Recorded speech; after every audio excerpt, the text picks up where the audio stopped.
बुलेटिनच्या सुरुवातीला बातमी आहे पवनराजे निंबाळकर हत्या प्रकरणाची।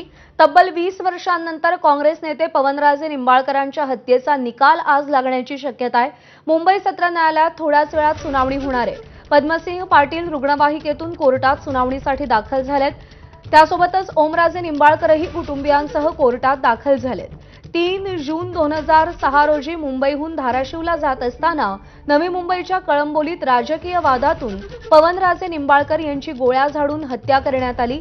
गोळीबारात पवनराजेंचा चालक समद काझी याचा देखील मृत्यू झाला होता। 2 अज्ञात हल्लेखोरांनी पाठलाग करून त्यांच्यावर गोळीबार केला।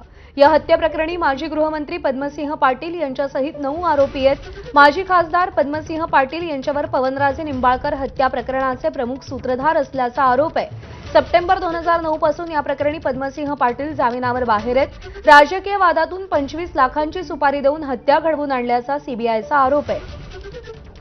14 मे रोजी वैद्यकीय कारणास्तव दोन्ही आरोपी सुनावणीला हजर राहू न शकल्यामुळे सुनावणी लांबणीवर गेली होती। आरोपी मोहन शुक्ला आणि पद्मसिंह पाटील यांनी वैद्यकीय कारणास्तव पुढची तारीख मागितली होती।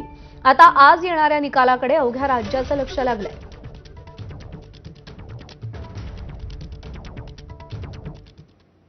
आज न्यायदेवता न्याय करणार आणि ज्यांनी रक्ताच्या नात्याला काळीमा फासला अशांचा आज फैसला होणार ही अपेक्षा आहे, अशी